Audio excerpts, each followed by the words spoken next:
Yes, దేనికైనా ready, దేనికైనా ready అనుకున్న వాళ్ళే ఈ సమాజంలో విజేతలుగా నిలుస్తారు. లేదంటే నేను అనుకున్నదే రావాలి అని కూర్చుంటే అది రాకపోతే we should not keep all our eggs in one basket అంటారు. అంటే మనకు ఉన్న శక్తిని అంతా ఒకే దాని మీద పెట్టి కూర్చున్నాం అనుకోండి, అది రాకపోతే పరిస్థితి ఏంటి? అందుకే దేనికైనా రెడీ అన్నట్టుగా ఉన్నప్పుడే లైఫ్లో ఏ అవకాశం వస్తే దాన్ని సద్వినియోగం చేసుకుంటాం.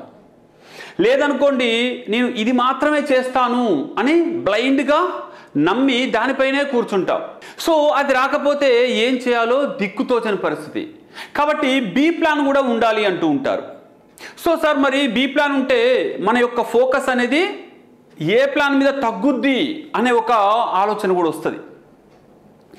మీరు ఒకటి గుర్తుంచుకోండి, a plan is the best, that's it.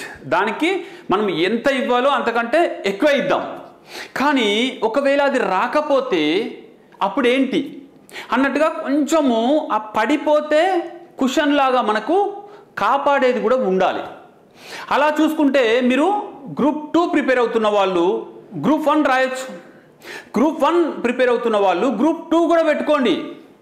రెండింటికి రాయండి. ఒకటి మిస్ అయినా ఇంకొకటి వచ్చేలాగా రెండింటిని రెండు కళ్ళలాగా చూడండి. ఉదాహరణకి ఒక క్రికెటర్ ఉంటాడండి.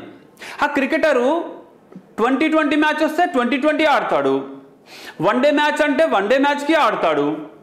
టెస్ట్ సిరీస్ అంటే 5 days టెస్ట్ సిరీస్ కూడా ఆడతాడు. ఒకటే గేమ్, ఒకటే టెక్నిక్. గేమ్ని బట్టి ఆ ఇంటెన్సిటీ, ఆ స్ట్రాటజీ మారుద్ది. సో ఇక్కడ కూడా సేమ్ సిలబస్. గ్రూప్ 1 అంటే అదే సిలబస్తో గ్రూప్ 1కి తగ్గట్టుగా మెయిన్స్ ఆన్సర్స్ రెడీ చేసుకుంటాం. లేదు గ్రూప్ 2 అంటే అదే సబ్జెక్ట్ని బిట్స్ రూపంలోకి మార్చుకుంటాం. సో మీరు ఉన్న స్కిల్ని, ఉన్న సబ్జెక్టుని ఉపయోగించుకొని ఉన్న అవకాశాలని సద్వినియోగం చేసుకోవాలి. అంతేగాని నేను ఓన్లీ గ్రూప్ 1 అంటే గ్రూప్ 1 అని ఫిక్స్ కాకండి. గ్రూప్ 2 అంటే గ్రూప్ 2 మాత్రమే అని ఫిక్స్ కాకండి. గ్రూప్ 2 రాస్తే గ్రూప్ 1 పోద్దేమో అస్సలు అనుకోవద్దు. ఈ రెండు కాంట్రడిక్టరీ కాదండి.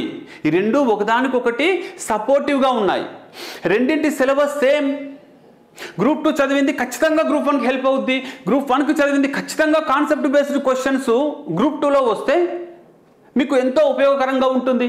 కాబట్టి దేనికైనా రెడీ అనే మైండ్లో ఫిక్స్ అవ్వండి. రెండింటికి ప్రాపర్గా ప్లాన్ చేసుకోండి. We are with you. All the best.